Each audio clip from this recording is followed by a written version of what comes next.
has reposed special trust and confidence in the patriotism, valor, fidelity, and abilities of Lieutenant Colonel Ramon Gonzalez Figueroa.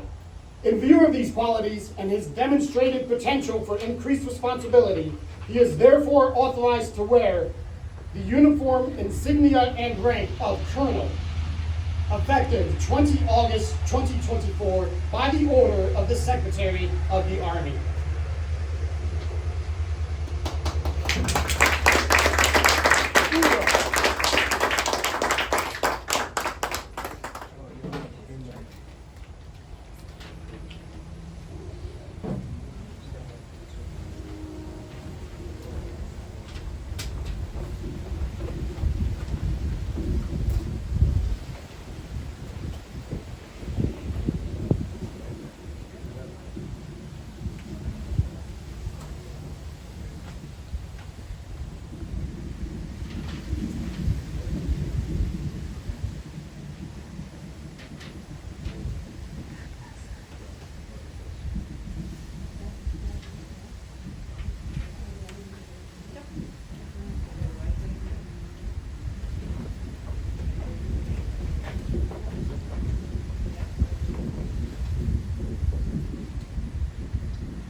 That's what brothers are for. Oh.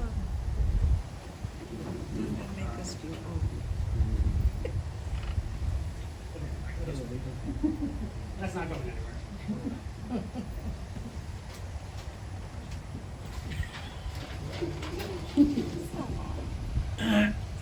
Ladies and gentlemen, Colonel Ramon Gonzalez Figueroa.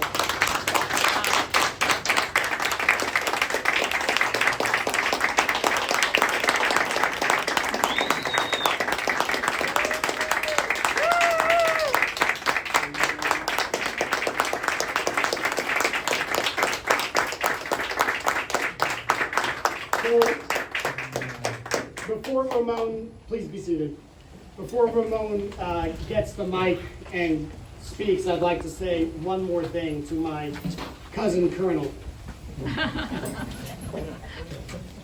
The Army doesn't promote you just because of the good job that you've done.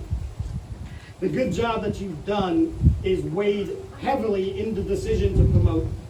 But the Army promotes on potential.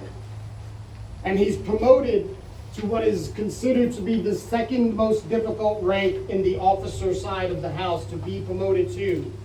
Not just because of the great work he's done, but because the Army considers him to contain potential to continue to succeed as an officer in the United States Army. And I can tell you from my heart that I do see that potential, and I love you. And thank you for this opportunity. I'm very blessed to have had it, and thank the Lord for pushing that storm west far enough so that we were able to.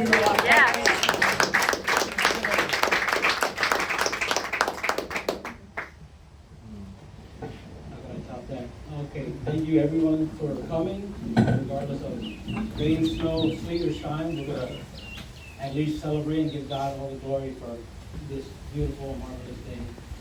Pastor, thank you for coming. Thank you for your words. Thank you for your prayer. And everyone else's prayer throughout the years, not only in our lives, but in our path. talk a lot about wearing different hats, wearing different uniforms, and I can just remember as a young child seeing different uniforms, seeing my Tío Tony wearing his uniform every morning. He used to get up, have his hard-boiled eggs, put his salt and pepper on his breakfast, and have that coffee and everything. Richie, wearing his white uniform, going BOP, doing a long drive to work in the federal prison system, retired. Both these men are retired. I'd like to give a round of applause for them and their public service.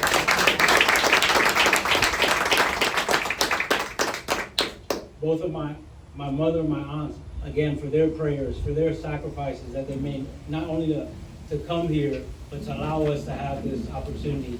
And I know their prayers have been heard throughout the highest hour and will continue to be no matter where we're at in our lives. You know, my mother always told me about having twins, and they're not her twins, they're God's twins, they're God's children, God's warriors, and we are ambassadors, and that's something that I've taken with me. We could look at combat stripes and combat stripes here and there and different times in history, regardless of where we're at, whether it's Afghanistan, Iraq, other periods of history and war. We understand that war is complex and it's not always understood, and it's not always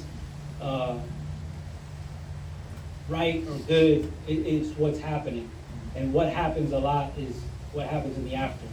So even though we have the weight to bear as soldiers, sailors, airmen, marine, and all the different services that we have, it is a sacrifice, and there is a toll that is paid, whether we see it physically or we're wearing it, and we show it mentally.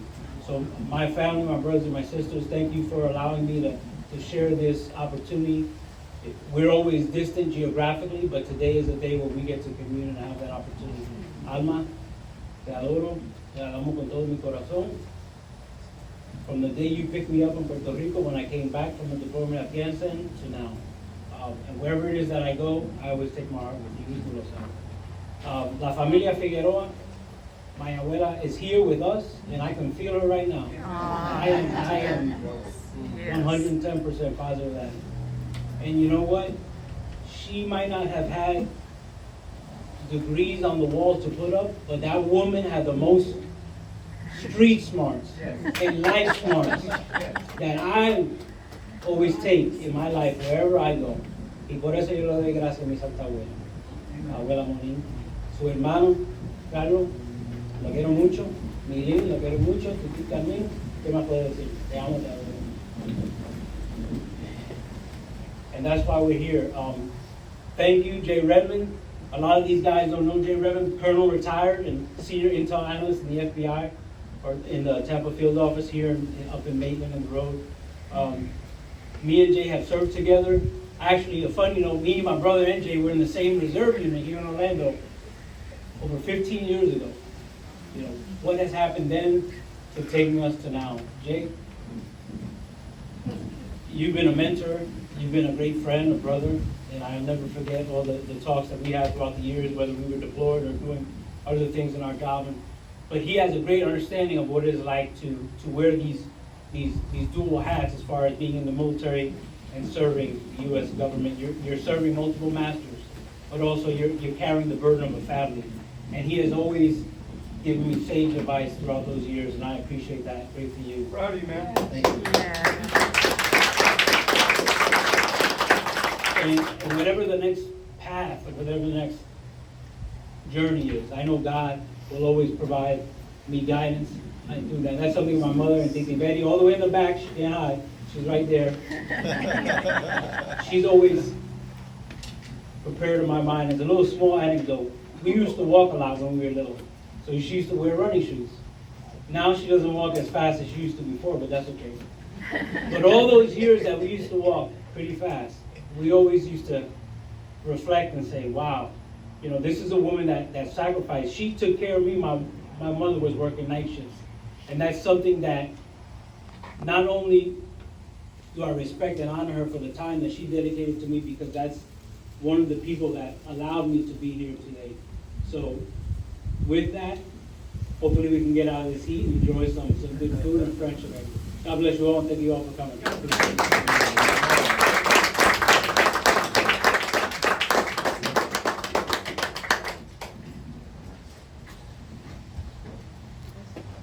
ladies and gentlemen, one more round of applause for Colonel.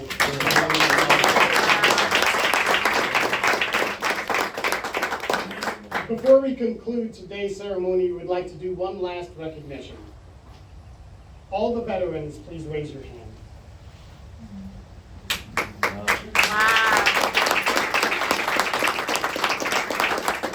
Thank you for your service. Thank you for paving the way for us as we continue to push that forward for others to follow.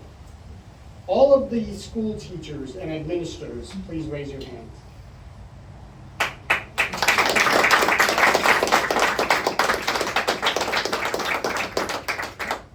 You're the first line of building young men and women to be the citizens that this country needs.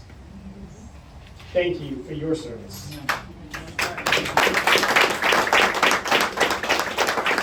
Ladies and gentlemen, this concludes the formal portion of this ceremony.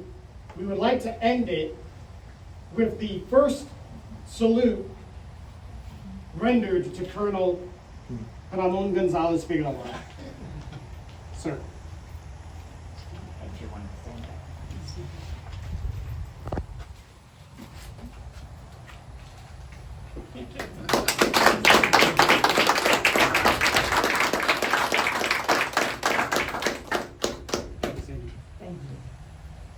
This concludes the formal portion. Oh, with this one. Mr. Q.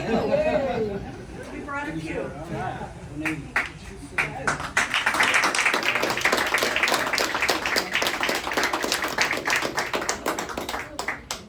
I'm sorry. No.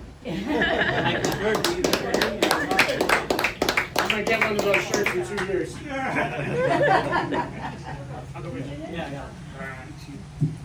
All right. Is there any other veteran in the room that would like to render a salute? Yes, me.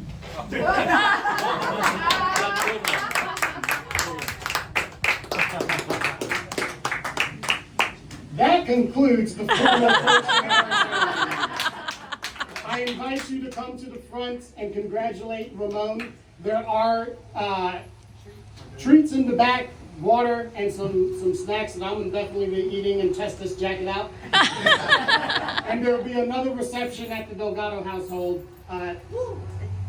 What time? At 6 p.m. Or 1800 for you military folk. Thank you again. Give him the address. I don't know your address. 1651.